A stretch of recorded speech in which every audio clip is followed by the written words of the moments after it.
च सुरेन्द्रे च कौशिके पाद संस्पृशि निर्विशेष मनस्काय श्री वीरस्वामिने नमः। आयारो आगम में कहा गया है, सेहु एगे संबिद्ध पहे मुनि अर्णहा लोग मुवेह माने। मुनि वह होता है जो लोक को भिन्न दृष्टि से देखता है। अन्नहानम पाशए परिहरेचा। एक सामान्य जन रूप में इंद्रिय विषयों में आसक्त हो जाता है, वह पदार्थों को प्रियता की दृष्टि से देख सकता है और किन्हीं पदार्थों को अप्रियता द्वेष की दृष्टि से भी देख सकता है। यह अनुस्रोतगामी सामान्य आदमी की स्थिति हो सकती है, पर जो मुनि होता है, अपने अध्यात्म के पथ पर आरूढ़ रहने वाला, उसका दृष्टिकोण भिन्न होता है।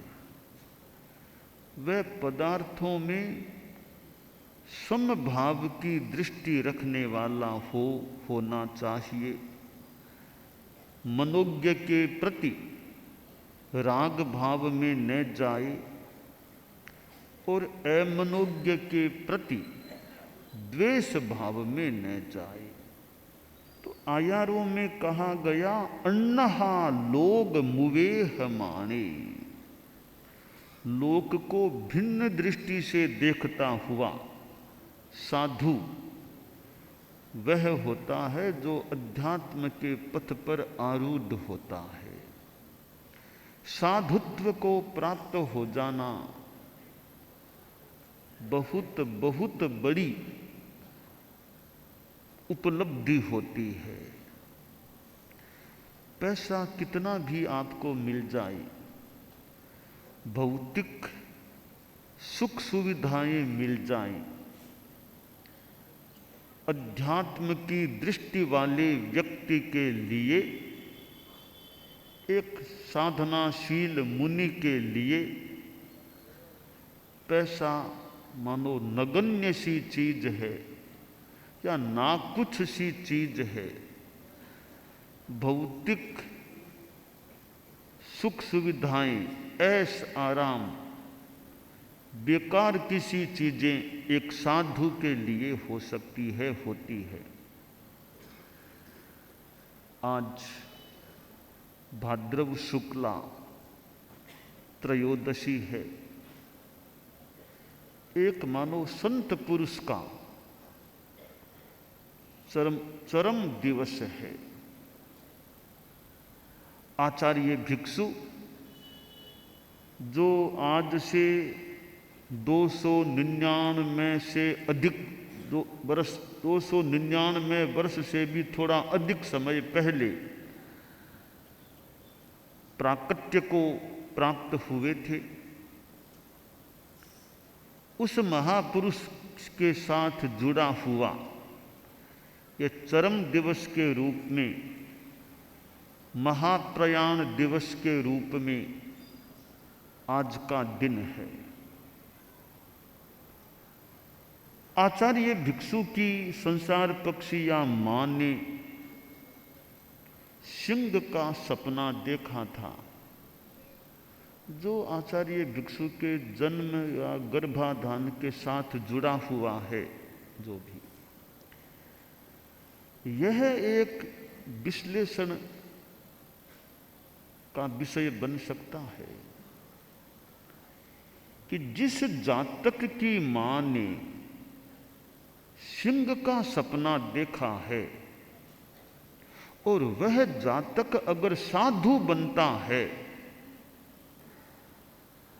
और साधु भी एक विशिष्ट कोटि का बनता है, तो उसकी माँ ने सिंह का सपना देखा हो तो कोई मुझे इतनी अस्वाभाविक बात नहीं लगती।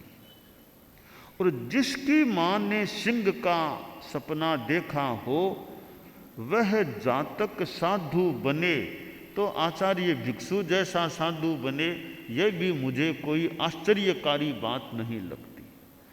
तो सपने के द्वारा हम भिक्षु स्वामी के कर्तृत्व की सिद्धि का प्रयास कर सकते हैं और भिक्षु स्वामी के कर्तृत्व से हम सपने की यथार्थता की तरफ रुझान बना सकते हैं। दोनों एक दूसरे को मानो सिद्ध करने में योगदान देने वाले तथ्य हो सकते हैं।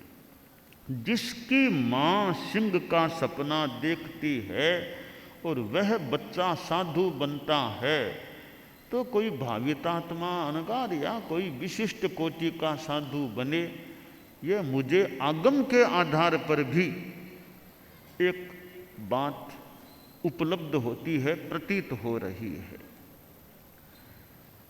सिंह का सपना तीर्थंकर की माँ देखती है। तीर्थंकर की माँ भी सिंह का सपना यानी विशिष्ट सपना देखती है। जैसे भगवान महावीर की माँ ने सपना देखा तो सिंह का सपना भी उसमें उल्लिखित है। तो वे तीर्थंकर के प्रतिनिधि मान लें आचार्य भिक्षु, उनकी माँ ने सिंह का सपना देखा हो तो कोई इतनी अस्वाभाविक सी बात मुझे नहीं लगती और आश्चर्यकारी बात भी नहीं लगती, क्योंकि आचार्य भिक्षु जैसे कर्तृत्वशील साधु, हालांकि आचार्य थे, मैं साधु भी कह दूं, मूल तो साधुता है, ऐसे साधु की संसार पक्षी या माँ ने सिंह का सपना देखा हो, कोई आश्चर्य की बात नहीं, बहुत मुझे सामान्य यानी बहुत संभवता वाली बात हो सकती है, ऐसा लग रहा है। आचार्य भिक्षु या भिखण जी संत बने, हालांकि संत तो अनेक बनते हैं, पर संत संत में अंतर हो सकता है। हर साधु की तुलना में न भी आ सके। कहाँ पूर्णिमा का चंद्रमा और कहाँ दूज का चंद्रमा, चंद्रमा तो पूर्णिमा का भी है और चंद्रमा दूज का भी है, दोनों चंद्रमा हैं, पर चंद्रमा की कलाओं में कितना बड़ा अंतर हो सकता है। तो साधु की संयम पर्यायों की उज्ज्वलता में भी काफी अंतर हो सकता है। आचार्य भिक्षु दीक्षित हुए, एक परंपरा में दीक्षित हुए, पर बाद में उस परंपरा से भी उन्होंने अभिनिष्क्रमण कर दिया था। अभिनिष्क्रमण करने यानी संग को छोड़ने वाले कई तरह के हो सकते हैं। एक वे व्यक्ति तो साधु संस्था को छोड़कर गारहस्थ्य में चले जाते हैं, गृह जीवन में निमग्न हो जाते हैं। एक वे व्यक्ति तो एक साधु संस्था को छोड़कर कि पूरा पाल नहीं सकते तो और किसी साधक के रूप में रह जाते हैं, घर में तो नहीं जाते वैसे, पर अपने ढंग से कोई साधक या किसी रूप में रह जाते हैं। एक वे होते हैं तो साधु संस्था से अलग होकर गृहस्थ नहीं बनते और कोई साधक वैसे नहीं बनते, अपने जो उस परंपरा में थे उससे भी ज़्यादा अच्छा साधुत्व पालने की चेष्टा करते हैं या साधुपना पालने की स्थिति में रहते हैं।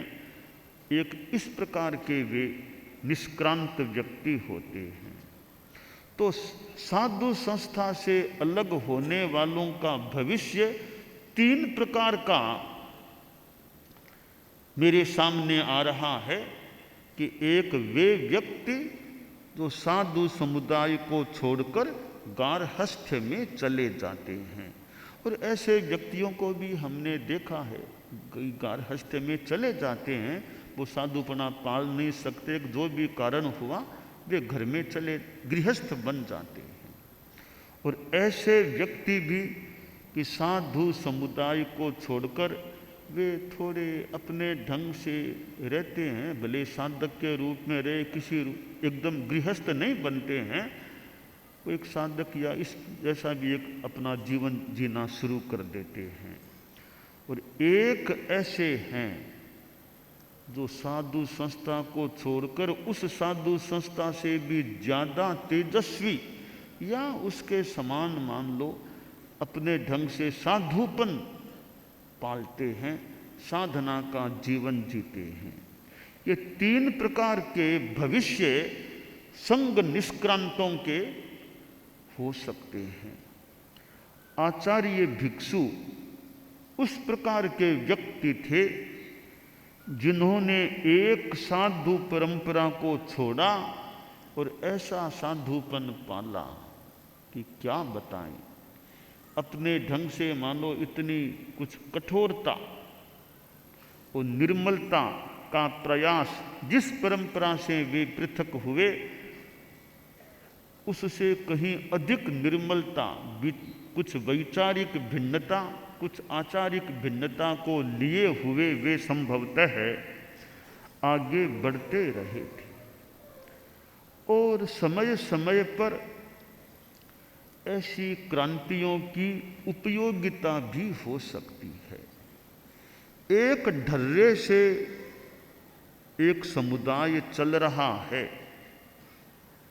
पर बीच बीच में ऐसी कुछ क्रांति या कुछ विशेष व्यवस्था या कुछ विशेष कदम उठाए जाते हैं तो उस समुदाय के विकास में त्वरा आ सकती है, या उस जगत में कोई थोड़ी विशिष्टता, तेजस्विता आ सकती है। एक पथ पर आदमी चलता है, एक समुदाय, एक संगठन एक पथ पर चलता है, बीच बीच में उसके नेतृत्व करने वाले कोई ऐसे आए अपने समुदाय को और ज़्यादा कैसे उत्थान की दिशा में ले जाया जा सके, और लगे कि यहाँ उत्थान की संभावना क्षीण है तो वे अलग पथ पर भी चलने का प्रयास करते हैं। दुनिया में कुछ कुछ व्यक्तित्व ऐसे होते हैं जिनमें उत्साह होता है, वे उत्साह से आगे बढ़ते हैं, और दूसरों में, कईयों में एक आध्यात्मिक या विशेष कुछ करने की चाह पैदा कर देते हैं और अपने पुरुषार्थ के द्वारा एक नई राह बना देते हैं। तो ऐसे व्यक्तित्व जो स्वयं उत्साह वाले हों, दूसरों में चाह पैदा, धर्म की या अच्छी चाह पैदा कर सकें, एक अच्छी राह बना सकें, ऐसे व्यक्तित्वों की दुनिया में बहुत उपयोगिता हो सकती है और उनकी महत्ता भी हो सकती है। श्रीमद् भगवद गीता में जो आया है, यदा यदा हि धर्मस्य ग्लानिर्भवति भारत अभ्युत्थानमधर्मस्य तदात्मानं सृजाम्यहम् परित्राणाय साधूनां विनाशाय च दुष्कृतां धर्म संस्थापनार्थाय संभवामि युगे युगे। ये 2 श्लोक श्रीमद् भगवद गीता के हैं। इन 2 श्लोकों में जो बताया गया है, यानी श्री कृष्ण के द्वारा बात है कि समय समय पर यह अवतार होता है, वो क्यों या वो जन्म क्यों लेते हैं। जब धर्म की ग्लानि हो जाए, धर्म का मतलब ह्रास होने लगे हो जाए, अधर्म का उत्थान हो जाए, तब ऐसे मानो वो अवतार या जो भी व्यक्ति जन्म लेते हैं, ऐसी आत्माएं प्रकट होती हैं कि वो जो ढीलापन आया है, वो जो धर्म का मानो कुछ पतन हुआ है, उसको ठीक करने के लिए और धर्म को वापिस उत्थान की दिशा में अग्रसर करने के लिए मानो वे जन्म लेते हैं। मैं श्रीमद् भगवद गीता के ये जो 2 श्लोक हैं, वह कोई ईश्वर कोई अवतार लेख वो बात तो मैं नहीं कहता, पर इतना हो सकता है अवतार का मतलब नीचे आना, उतरना। कोई देवलोक से आत्मा मनुष्य लोक में आती है तो मानो ऊपर से नीचे आ गई, वो अवतार एक अंश का अवतार उसको भले मान लें। कोई विशिष्ट आत्माएं, जैसे भगवान महावीर की आत्मा 10वें देवलोक से आई तो ऊपर से नीचे आई, एक अवतार, एक उत्तार।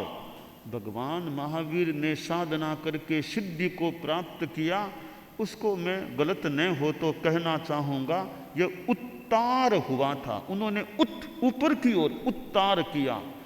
10वें देवलोक से नीचे आए, उसको मैं अपनी भाषा में अवतार कहना चाहूँगा। वे ऊपर से नीचे आए, भगवान महावीर ऊपर से नीचे आए और नीचे से ऊपर गए। आचार्य श्री महाप्रज्ञ जी प्रेक्षा ध्यान साधना में अंतर यात्रा का प्रयोग कराते थे। अंतर यात्रा के प्रयोग में नीचे से ऊपर, ऊपर से नीचे की यात्रा चलती है।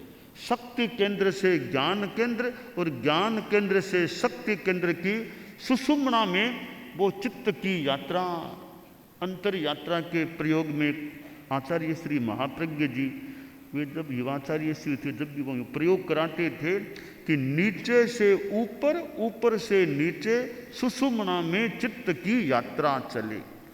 शक्ति केंद्र से ज्ञान केंद्र, ज्ञान केंद्र से शक्ति केंद्र, फिर शक्ति केंद्र से ज्ञान केंद्र, फिर ज्ञान यों केंद्र से शक्ति केंद्र, यों अंतर यात्रा का प्रेक्षा ध्यान में प्रयोग होता है।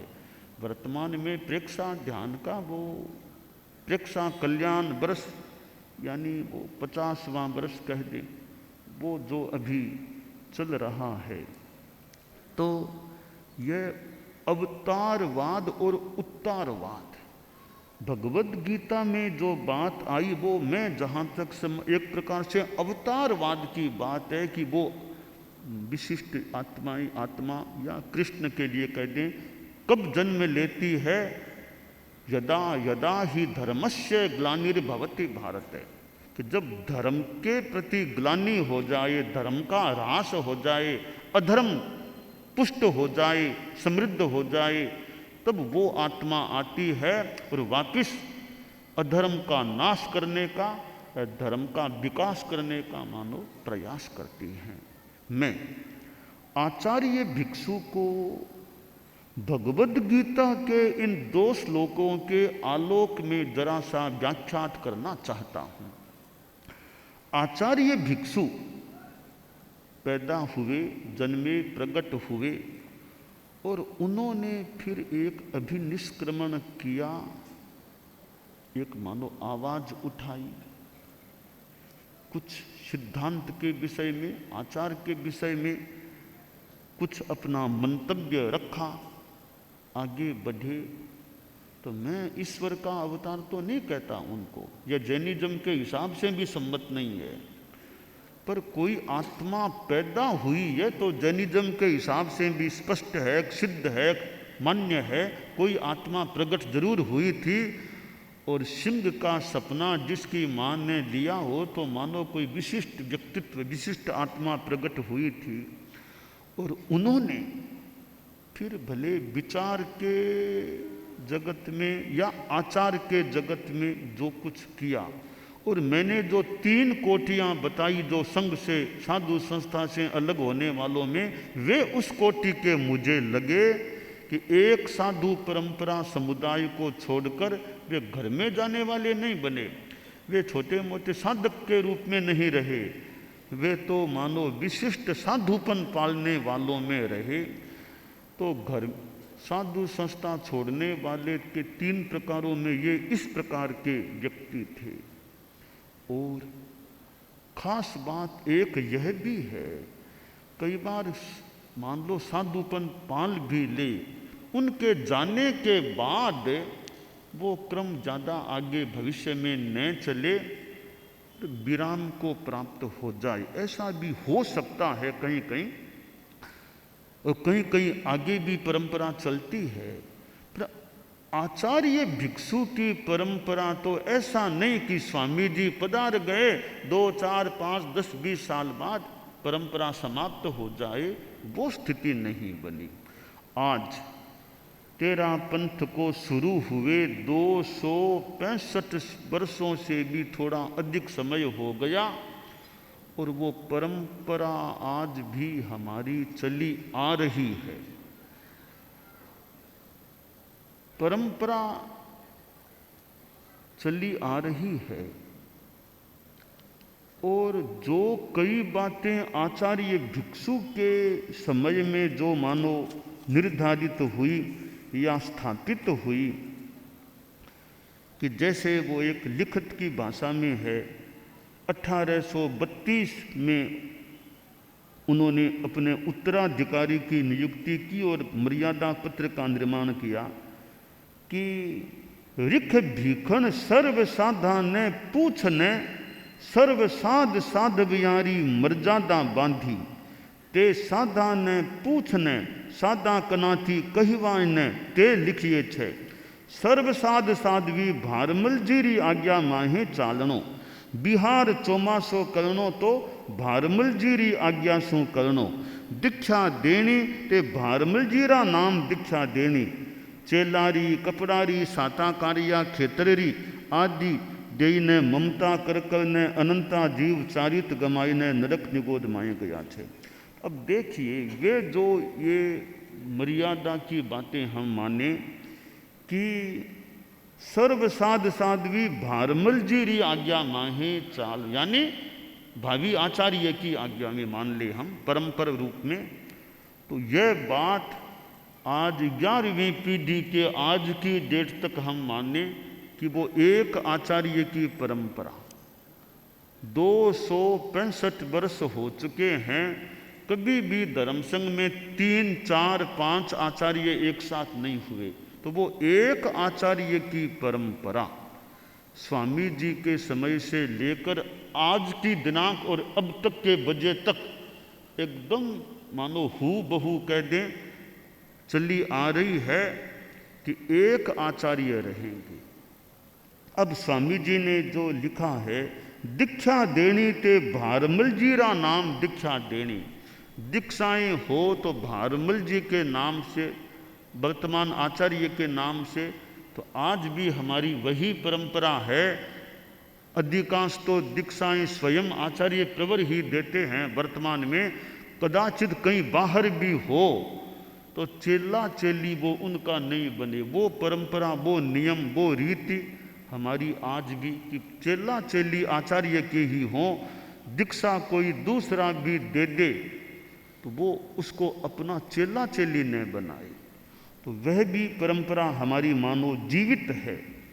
बिहार चौमासो करनो तो भारमल जीरी आज्ञा सु करनो, कि साधु साध्वियाँ बिहार करें, चतुर्मास करें तो भारमल जी वर्तमान आचार्य की आज्ञा से करें। आज भी हमारी वह परंपरा है, यानी 265 वर्ष बीत चुके हैं तेरा पंथ को शुरू हुए, पर ये बातें आज भी मुझे बरकरार जीवित लग रही है। तो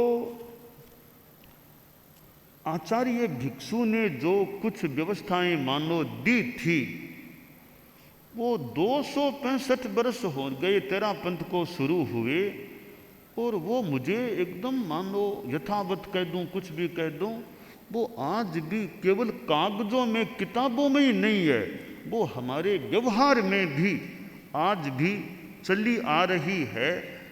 यह एक बात है कि यानी वरना आदमी के जाने के बाद 10-20 साल वे मान लो वो पंथ ढीला पड़ जाए या कभी धराशायी भी हो जाए, पर आज की दिनांक तक आचार्य भिक्षु का वो पंथ धराशायी नहीं हुआ।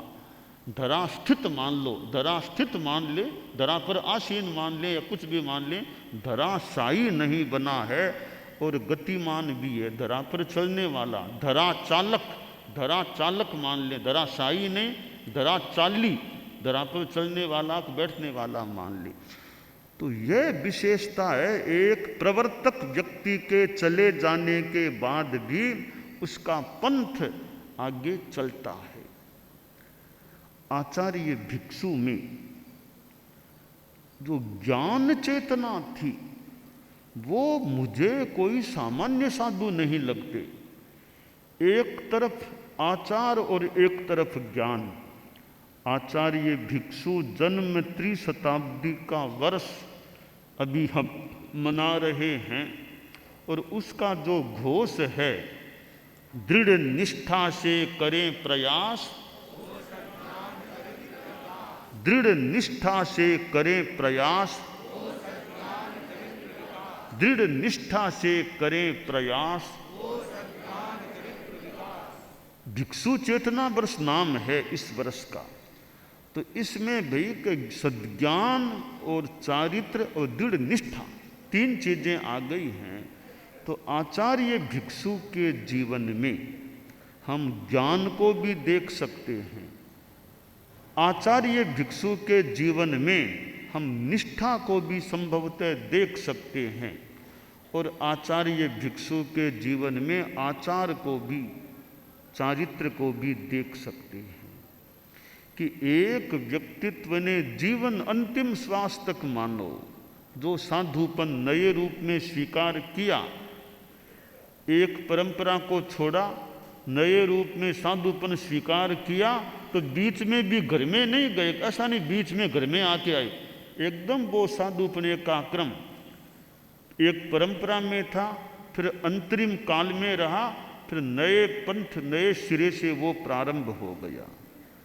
तो ऐसा एक साधु पुरुष जिसमें हम साधना और ज्ञान दोनों को देख सकते हैं।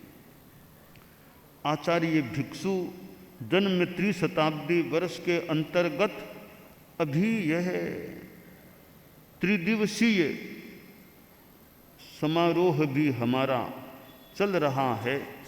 पहले भी एक त्रिदिवसीय हो गया है और वर्तमान में और यह अब हमारा त्रिदिवसीय समारोह और आज का जो दिन मूल यानी चरम दिवस है उनका महाप्रयाण दिवस है।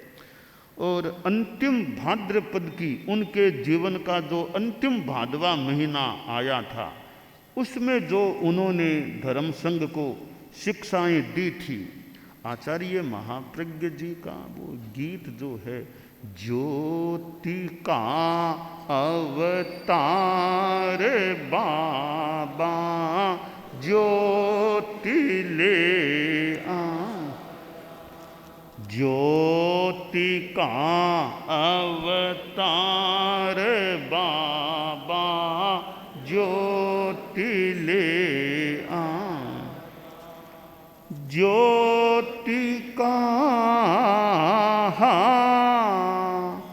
ज्योति का आभावलय आलोक गहराया,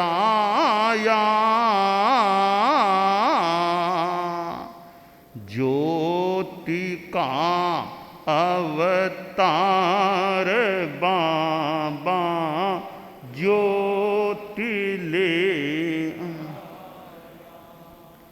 सीख अंतिम भिक्षु की है, हो परस्पर प्रीति, हो परस्पर प्रेम, योग्यता ही हो कसोटी, सफलता की नीति, सफलता की नीति, हृदय का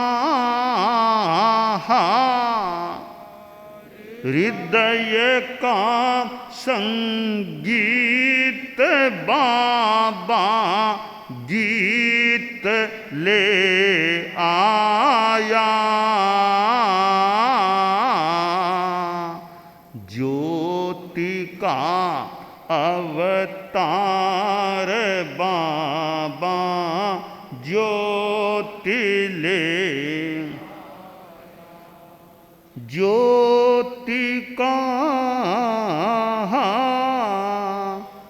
ज्योति का आभावलय आलोक गहराया,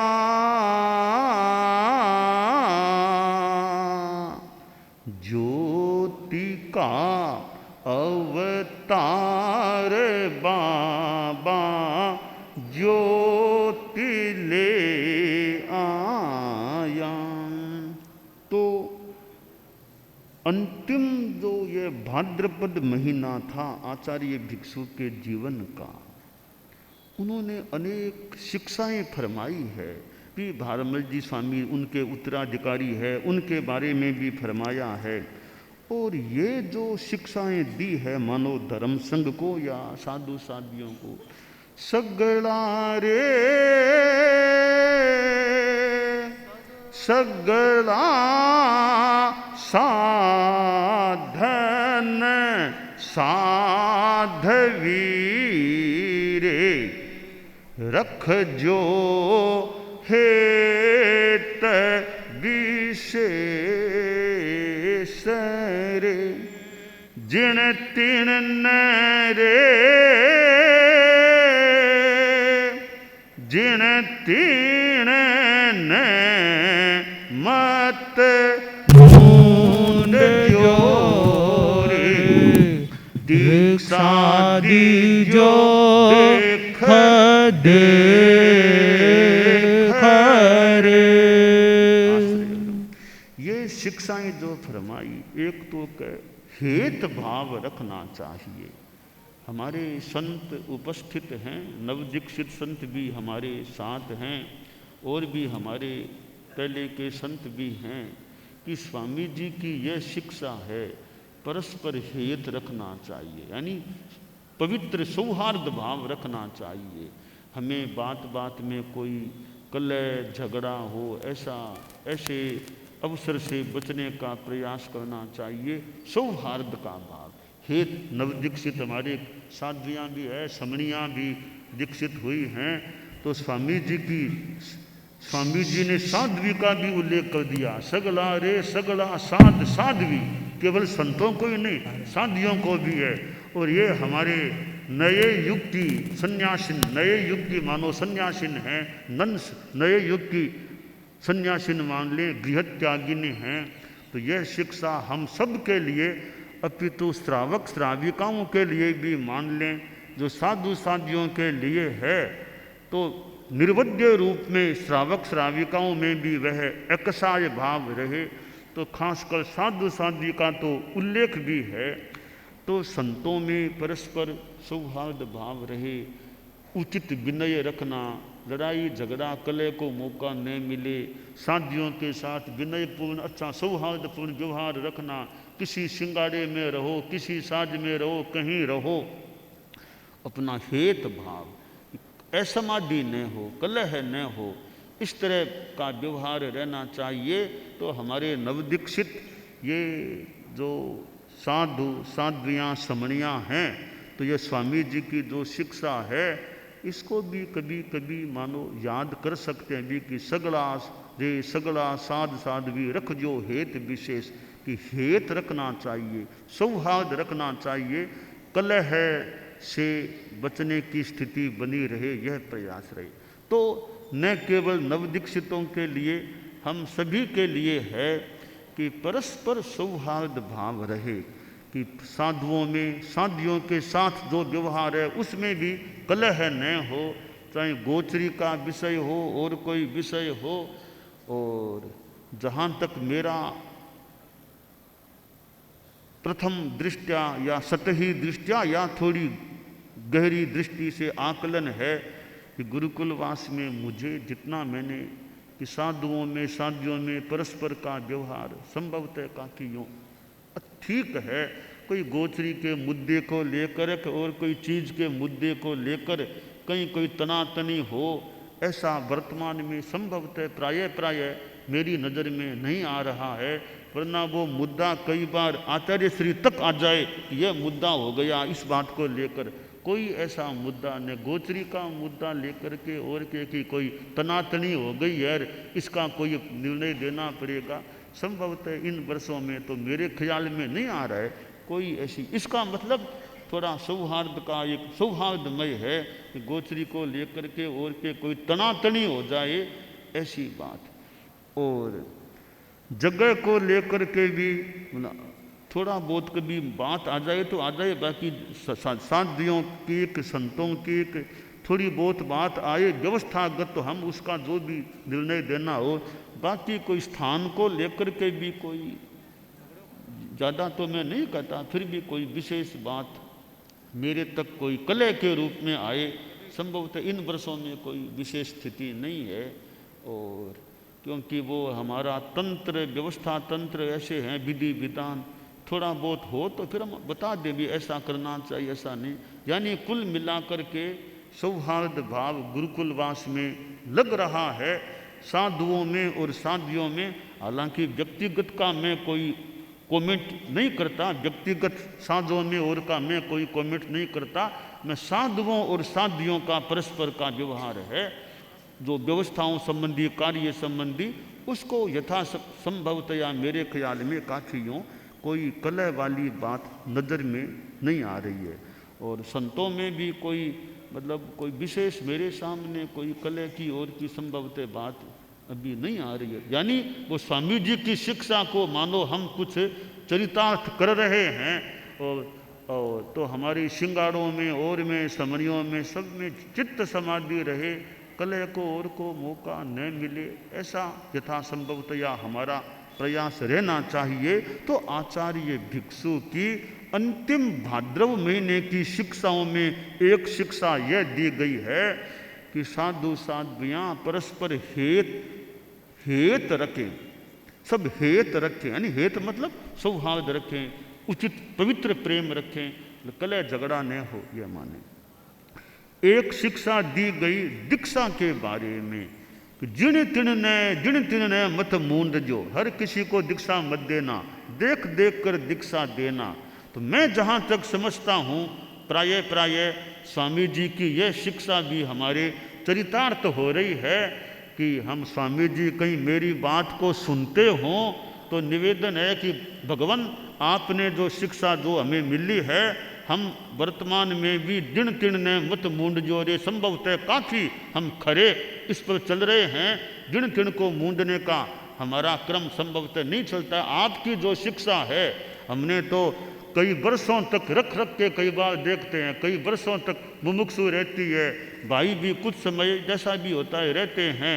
तो जिन आया की मुंडा वो भगवान हम ऐसा संभवतः नहीं कर रहे हैं। और आपकी जो शिक्षा आज चूंकि चरमोत्सव है तो आपकी शिक्षा के अनुरूप हमारा धर्म संघ दीक्षा के मामले में चल रहा है। और शायद कहीं ज़्यादा मजबूती से दीक्षा देने में ज़्यादा ही मजबूती भी परीक्षा में और में शायद कर रहे हैं। तो भगवान भिक्षु स्वामी हम तो आपकी जो शिक्षाएं जो हैं इनके अनुसार दीक्षा वाले मामले में हम कोई जल्दी सी समझौता ऐसा नहीं करते हैं कि दे दो आ गया। प्राय हमारे ख्याल हमारी साधी फुंगा जी ने कहा था, हम तो ठोक पींच कर, एक बार आपने कहा था हम दीक्षा यूँ नहीं देते, हम तो ठोक पींच कर दीक्षा देते हैं। हमें हमारी संख्या भले कम रहे हम दीक्षा ठोक पींच कर देते हैं। वो आपने एक बार एक बात में कमेंट किया था कहीं तो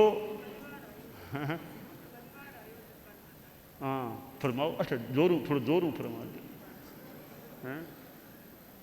हाँ वो परिवार दीक्षा वास्ते अर्ज करने आए हो गए तो कोई बहन को साथ के साथ परिवार आया था तो क्या क्या फरमाया आपने, क्या था?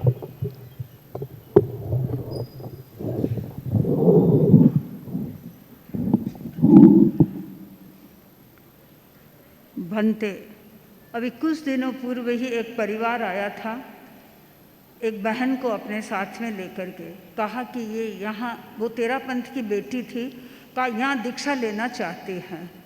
तो उसकी बैकग्राउंड की सारी साध्वी वरिया जी ने जानकारी भी की, हमने आपस में बातचीत भी की और फिर उस परिवार वालों के साथ में जब हम बातचीत कर रहे थे तो मैं साध्वी वरिया जी दोनों साथ में ही थे। तो परिवार वालों ने कहा कि भाई हम तो इसको अब यहाँ छोड़ के जा रहे हैं। मैंने कहा छोड़ सकते हो, पर ये हमारा पक्का है कि यदि ये बाई योग्य नहीं निकली तो हम यहाँ इसे नहीं रखेंगे। पारमार्थिक शिक्षण संस्था में भले ही एक बार रह जाए, लेकिन वहाँ पर भी यदि ऐसा लगे कि इसका स्वभाव अच्छा नहीं है, बहनों के साथ में वे मिलजुल करके नहीं रह रही है, तो हम यहाँ नहीं रखेंगे। तो उन्होंने कहा कि नहीं, फिर तो हम क्या करेंगे इसका, यहाँ फिर हमारे घर ले जाएंगे तो हमारी बदनामी होगी। हमने कहा पहले से ही सोच लो, भले ही दीक्षा तो गुरुदेव के सानिध्य में होगी तो ठोक बजा करके होगी, ऐसा नहीं कि कान्या मान्या कुर म चलो तू गुर, ऐसा नहीं होगा यहाँ पर। तो फिर जब उन्होंने देखा कि यहाँ तो बहुत पक्का है, पक्के हैं, साध्वी वरिया जी ने भी ऐसी ही बात कही थी और गुरुदेव के पास में भी आए तो गुरुदेव ने भी उसे बहुत अधिक तूल नहीं दिया इसको, तो फिर वो अपने बहन को घर लेकर के चले गए। तो यह मतलब स्वामी जी की जो मानो शिक्षा है दीक्षा के बारे में, परम पूज्य आचार्य श्री तुलसी के समय यह पारमार्थिक शिक्षण संस्था शुरू हुई थी, उससे मानो स्वामी जी की यह शिक्षा एक तरह से बहुत ज़्यादा एक प्रैक्टिकल रूप में भी कि पहले संस्था में रहती है, देखते हैं कैसे हैं। तो यह दीक्षा के बारे में जो परम पूज्य भिक्षु स्वामी की शिक्षा है, और मेरा मानना है कि उस शिक्षा पर हमारा धर्म संघ, मैं 99% कह दूँ, 98 कह दूँ, वो 100 जो भी हमारा धर्म संघ उस शिक्षा पर चल रहा है कि दीक्षा देने में हम यूँ समझौता नहीं कि आया दे दो, देखते हैं भले कई बरस लग जाए, कुछ दिन लग जाए, 1 महीने लग जाए।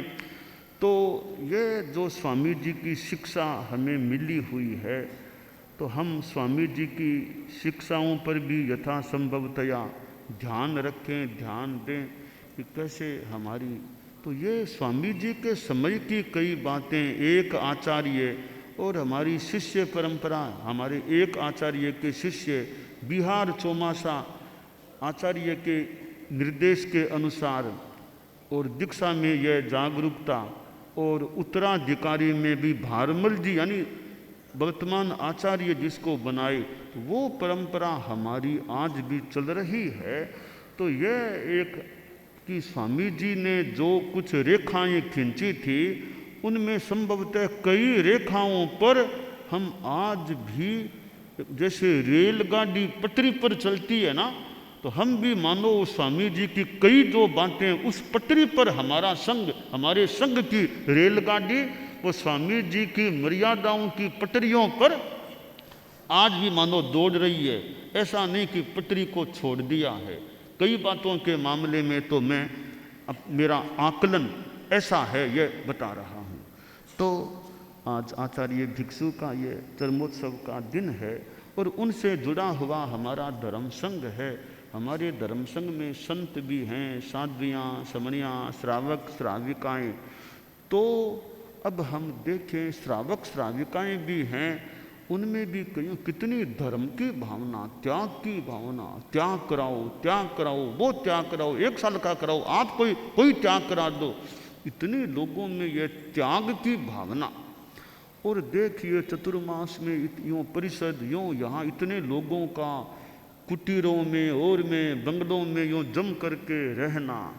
अरे बड़े अच्छे धनवान घरों के लोग अपने खुद के बंगलों को और को शहरों में हैं, उनको छोड़ करके यहाँ आकर के रहते हैं। रास्ते की सेवा में देखिए कोई तो अच्छे घरानों के लोग हैं, अरे रास्ते में हम तो चलते हैं, कहीं कोई जगह मिली, कहीं लोग तंबुओं में रहते हैं, कभी गर्मी है, कभी वर्षा है, कभी सर्दी है, वो हमारे साथ साथ लोग भी रहते हैं और रास्ते की सेवा करते हैं।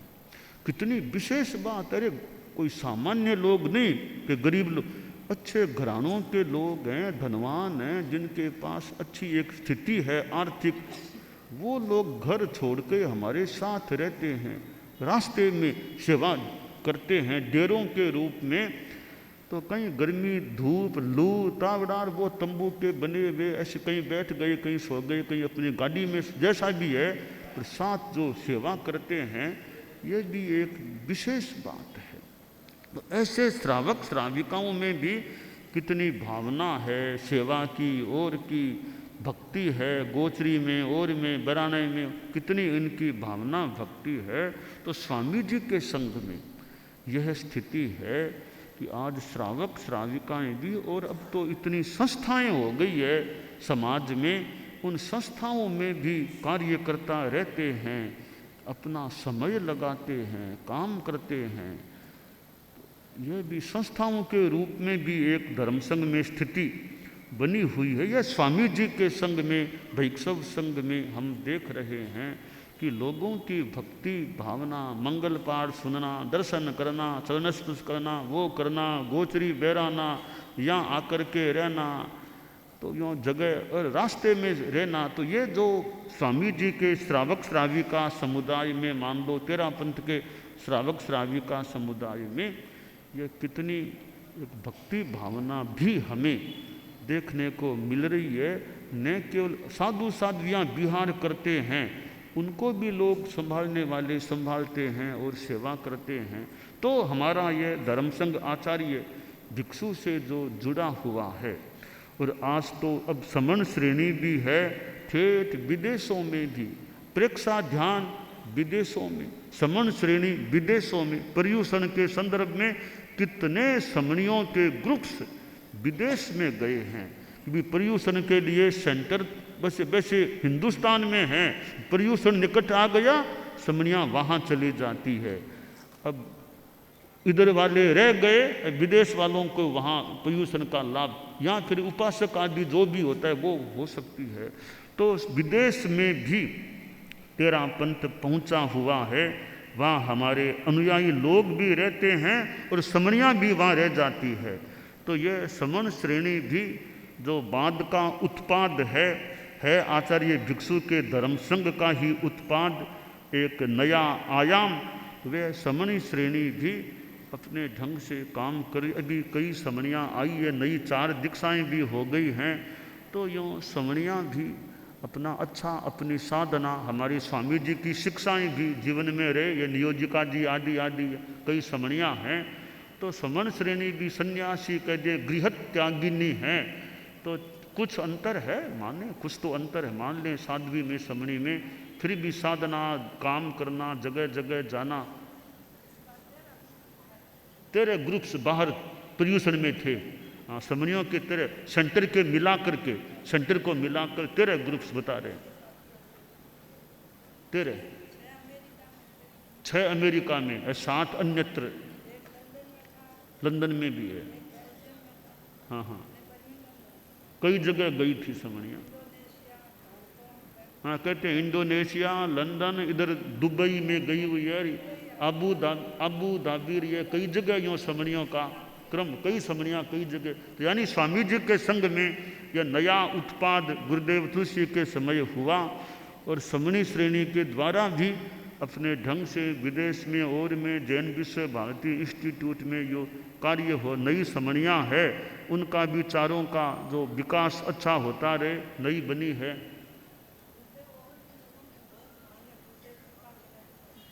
हाँ बोलो, बता दो क्या है।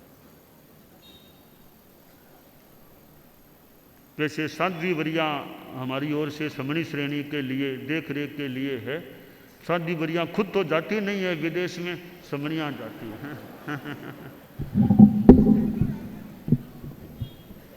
विदेश में नेपाल तक तो गई है, नेपाल भूटान, और आगे नहीं जा रही है। भंते विकास महोत्सव के दिन जब विकास की चर्चा हो रही थी तो बैठे बैठे मेरे मन में आ रहा था कि यदि आज हमें भी अवसर मिले तो हम ये भी बताएं कि जैसे हमारे भारत में तेरापंथ कैसे आगे प्रसारित हुआ तो वैसे विदेश में भी कैसे कैसे फैला है। मुझे याद है गुरुदेव जब 90 में प्रथम बार हम लोग यूएसए अमेरिका गए थे तब लोग हमें ये पूछते थे कि आर यू दिगंबर, कि आप दिगंबर संप्रदाय से हैं? हमने कहा नहीं, हम श्वेतांबर तेरापंथी है। तो प्राय यही स्वर अमेरिका में हमें सुनने को मिला था कि तेरापंथ भी कोई संप्रदाय है, हमने आज तक नाम नहीं सुना। तो एक दिन वह दिन था जब लोग हमें ये कहते थे कि तेरापंथ भी कोई संप्रदाय है, हमने नाम नहीं सुना। और आज जब हम California Jain centre southern California में गए थे और वहाँ पर हमारा कार्यक्रम था और वहाँ पर जो मोदी जी है, जसवंत भाई मोदी, जिन्होंने लगभग उनके प्रयास से और भी बहुत लोगों के प्रयास से अमेरिका और अन्य देशों में लगभग हमारी 40 प्रोफेसरशिप वहाँ पे एस्टेब्लिश हुई है। हमारी तरफ से नहीं, हमारी तरफ से तो एक मियामी में है। तो उन्होंने कहा कि समणी जी, हमने आचार्यवर को निवेदन किया था पधारने के लिए, लेकिन हमें ये कहा गया कि अभी इतनी संख्या नहीं है। तो समणी अमल प्रज्ञा जी ने कहा नहीं, अभी 4 दीक्षाएं और हो रही है। तो उन्होंने तत्काल कहा कि तब तो वेटिंग लिस्ट में सबसे पहले हमारा नाम आना चाहिए, हम खड़े हैं। और गुरुदेव उन्होंने उसी समय लेक्चर के बाद खड़े होकर के निवेदन किया था कि आप नेक्स्ट ईयर यहाँ पे पधारे, हम सारी व्यवस्थाएं करेंगे। और भी कितना, अभी ऑस्टिन यूनिवर्सिटी में वहाँ पर जैन चेयर एस्टैब्लिश हुई है तीर्थंकर सुमति प्रभु के नाम से। उन्होंने स्वतंत्र जी ने कहा था हम सारी व्यवस्था करेंगे। अभी राइस यूनिवर्सिटी में हो रही है, अनेक जगह से लोगों की मांग है। और गुरुदेव आचार्यवर ने फरमाया कि 2026 में हम समणी जी को कहीं भी देश विदेश के लिए यात्रा के लिए नहीं भेजेंगे। गुरुदेव अनेक जगह के लेटर आए हैं, उन्होंने गुरुदेव को निवेदन करवाया है कि गुरुदेव ज़्यादा नहीं तो आप 1 महीने के लिए 15 दिन के लिए भी भेजें, लेकिन हमारा जो क्रम चला हुआ है तो मुझे ऐसा लगता है आचार्य श्री तुलसी, आचार्य श्री महाप्रज्ञ जी और आचार्य श्री महाश्रमण जी, जिन्होंने इस श्रमण श्रेणी को पल्लवित किया है, पुष्पित किया है, और कितनी मांग है गुरुदेव, अनेक संभावनाएं हमें वहाँ पे नज़र आ रही है। यदि गुरुदेव की महती कृपा हो, गुरुदेव की दृष्टि हो, तो जैन धर्म के प्रचार प्रसार की दृष्टि से आचार्य तुलसी का एक सपना था कि हम वहाँ के लोगों तक कैसे पहुँचें। और गुरुदेव हमें ऐसा लगता है कि वो समय अब आया है कि जब यूनिवर्सिटी के माध्यम से हम वहाँ के लोगों तक पहुँच सकते हैं। तो गुरुदेव के सामने मांग तो बहुत है, अब गुरुदेव क्या चिंतन करा रहे हैं, गुरुदेव का क्या निर्णय है, वो तो गुरुदेव फरमा सकते हैं। तो गुरुदेव आज समन श्रेणी आपके निर्देशानुसार, आपकी दृष्टि के अनुसार देश विदेश में यात्राएं कर रही है, काम कर रही है, तो ये सब आपका ही प्रताप है। क्योंकि हम जहाँ भी जाते हैं, यदि तेरापंथ के एक नेतृत्व की बात सुनते हैं और वहाँ पर जैन विश्व भारती का जो एक रूप बना है तो वह अपने आप में अद्भुत है। तो ये सब आपकी कृपा और प्रसाद का ही फल है। तो समणी श्रेणी में 4 समणियाँ तो 2 न्यूजर्सी में, 2 ह्यूस्टन में हैं। वो तो एक तरह से नई बात हो गई। दीक्षा लिए समणी बने थोड़ा ही समय हुआ था, दोनों नयों कोई 4 नयों कोई, ऐसा नहीं कि पुरानी के साथ करके नयों कोई 2 ग्रुप बना करके भेज दिए गए। वो अब दूसरे वर्ष का सेंटर का कार्यकाल चला रही है। तो मतलब अच्छी बात है कि समणी श्रेणी है, तो इनमें साधना तो प्रथम बात है। साधना तो हमारी पहली चीज़ है, उसके वो पहली, साथ में इनका ज्ञान, इनका वक्तृत्व भी हो, अंग्रेजी भाषा का और गुजराती का हो, तो ऐसे भाषा पर भी ज्ञान अच्छा, अध्ययन अच्छा हो, वक्तृत्व अच्छा हो, अच्छे संस्कार हों, तो वो फिर अच्छा काम भी कर सकती हैं। तो समणी श्रेणी एक नया एक उत्पाद है। मूलतः हमारे साधु साधियाँ तो पुराने उत्पाद हैं, वो तो शुरू के, मतलब तेरा स्वामी जी के समय के हैं साधु साधियों की स्थिति तो अब संतों में भी देखिए, अब नई दीक्षाएं भी, संतों में भी हमारे अच्छे संस्कार, अच्छा विकास, अच्छे पढ़े लिखे, जो भी योग्यता जितने हैं, तो संत भी गुरुकुलवास में, अब न्यारा में भी हमारे संत हैं, साध्वियाँ गुरुकुलवास में भी है, न्यारा में भी रहती है। तो साधु साध्वियाँ भारत में या थोड़ा नेपाल भूटान मान लो, वो भी यात्रा करती है, चलती है, विहार करती है। ये देखो समणियों के तो आज बैठो और 24-30 घंटों में कहाँ पहुँच जाएगी। ये तो आज दिल्ली से बैठेगी 24-30 घंटों में से अमेरिका पहुँच जाए, विदेश। अब साध्वियों को तो यहाँ से चेन्नई, बेंगलोर, कोलकाता भी जाना है, मान लो यहाँ से, तो कितने महीने, कितना समय लगता है। तो इनकी वो थोड़ी अलग स्थिति है, उनकी अलग स्थिति है, अपनी अपनी स्थिति में अपने ढंग से काम करने का होता है। तो साधु साध्वियाँ भी हैं जो क्षेत्रों को संभालना करना। अब देखिए, अब साधु साध्वियाँ विहार करते हैं ना, अब थोड़ी श्रद्धा के क्षेत्र इधर उधर, थोड़े इधर उधर हैं, थोड़ा वहाँ भी जाएं, भी हो सके तो जाएं, संभाल लें, थोड़ा चक्कर पड़े तो पड़े, संभव हो सके तो संभालने वाले संभालते भी होंगे, तो ऐसे संभालते रहें, थोड़ा हमारा अच्छा तो क्षेत्रों की, लोगों की संभाल, उनको धर्म का लाभ मिलता रहे। तो हम जो विहारचर्या या हमारी विहित व्यवस्था से जगह जगह साधु साध्वियाँ जाते हैं, दक्षिण भारत में, इधर पूर्व उत्तर पूर्व की तरफ जा, और भी जगह जगह प्रांतों में जाते हैं, काम करते हैं, वो भी हम स्वामी जी के संग में रहने वाले काम करते हैं। तो हमारे साधु साध्वियाँ भी खूब अच्छा प्रभाव छोड़ते रहें, धर्म का प्रभाव, और अच्छा कार्य भी करते रहें। तो आज यह चरमोत्सव का दिन है। एक गीत भी मेरे द्वारा जो रचा गया है मैं संगान करना चाहूँगा। स्वामी जी को श्रद्धानत हो, सत सत बंदन करते हैं, सविनय श्रद्धा भावित भावों से अभिनंदन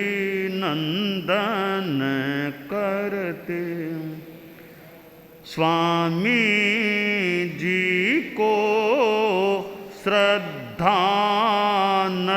हो, सत सत बंदन करते हैं, सविनय श्रद्धा भावित भावों से अभिनंदन करते हैं। अनुशासन मर्यादा तात्विक विश्लेषण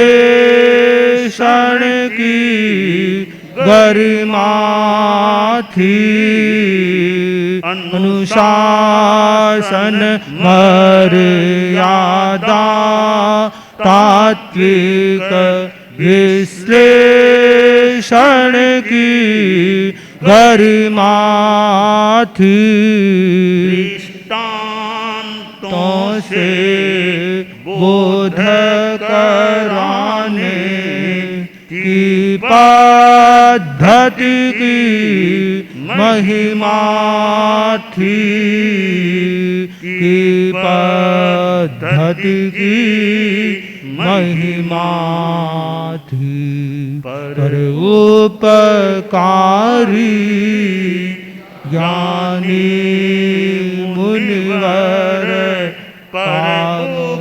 उपकारी ज्ञानी मुनिवर पाप तिमिर को हरते हैं। सविनय श्रद्धा भावित भावों से अभिनंदन करते हैं। तप को हम खातिर छोड़ो प्रभु जन उद्बोधन काम करो।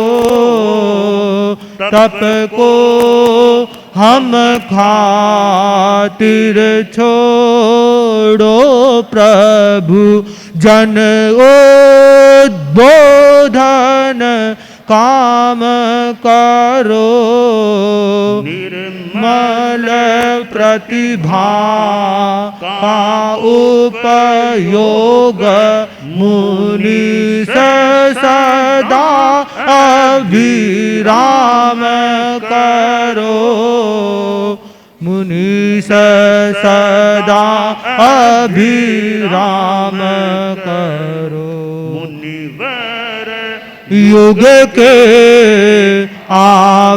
आवेदन को सह अनुमोदन स्मरते हैं विनय श्रद्धा भावित भावों से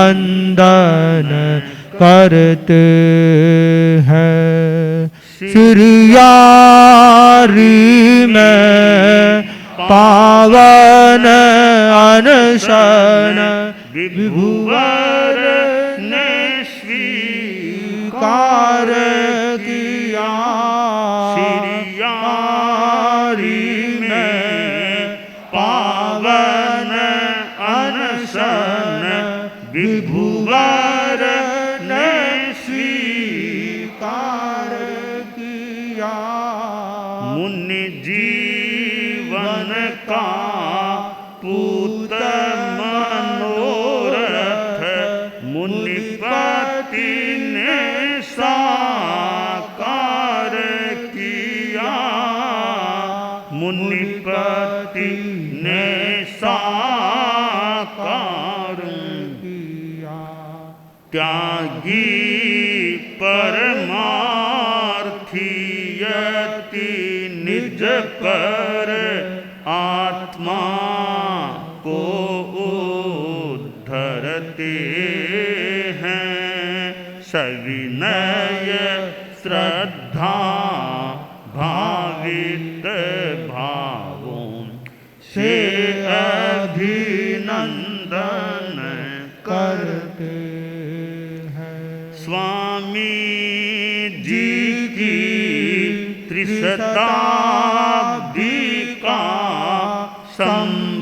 संवत्सर मंगलमय हो त्याग तपस्या की करणी से धार्मिक वैभव संचय हो धार्मिक वैभव संचय हो महाश्रमण भव सिद्धि कही जन भव सागर को तरते हैं महाश्रमण भव सिद्धि कही जन भव सागर को तरते हैं सविनय श्रद्धा भावित भावों से अभिनंदन करते हैं स्वामी जी को श्रद्धानत हो सत सत वंदन करते हैं सविनय श्रद्धा भावित भावों से अभिनंदन करते से अभिनंदन करते हैं तो स्वामी जी का यह चरमोत्सव का दिन है और यह गान प्रेक्षा विश्व भारती और यह परिपार्श्व और यूँ अहमदाबाद की यह प्रवास व्यवस्था समिति इसके यानी व्यवस्था तत्वावधान में यह चतुर्मास का कार्यक्रम चल रहा है। स्वामी जी के समय तो कोई व्यवस्था समिति बने कि नहीं बने, इतना बड़ा पंडाल कभी बना कि नहीं बना, संभावना कम ही है। उन पर उनके संघ की आगे की परंपरा में स्वामी जी ने कभी इतने बड़े पंडाल में व्याख्यान फरमाया भी होगा कि नहीं फरमाया होगा, संभावना करते हैं। और स्वामी जी के समय इतनी परिषद भी कभी पता नहीं हुई है कि नहीं हुई है। आज उनके चरमोत्सव के दिन तो और उनके आगे की परंपरा में तो लोगों का भी कितना एक समुदाय इकट्ठा होता है। और व्यवस्था समिति के सामने भी बड़ा एक महत्वपूर्ण ये कार्य, इतने लोगों की साधु साधियों की भी मानो व्यवस्था अपनी सीमा में करने का, कोई चिकित्सा है और ऐसे वैसे तो साध्वी प्रमुखा जी हैं, इतनी साध्वियाँ हैं, गुरुकुलवास में हैं, न्यारा से भी आती है, न्यारा में भी हैं, 550 से ज़्यादा साध्वियाँ हैं। हमारे धर्म संघ में एक साध्वी प्रमुखा स्वामी जी के संघ में अब हो रही है। इतनी यहाँ की साध्वियों की भी व्यवस्था, कोई चिकित्सा, कोई कुछ बाहर की भी, यह भी सेवा है, सेवा का कार्य है।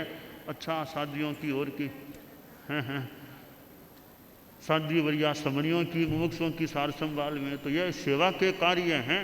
अपनी सेवा में जितना अच्छा समय लगे, उचित रूप में अपनी शक्ति लगे, अच्छा संघ का हमारा विकास होता रहे। और हमारे संत लोग हैं, सभी साधु साध्वियाँ समनियाँ श्रावक श्राविकाएँ हैं, हमारे भिक्षु स्वामी का उनसे जुड़ा हुआ यह संघ है। इस संघ के धार्मिक आध्यात्मिक उत्थान में, विकास में हमारा जितना योगदान हो सके हम सेवा करें।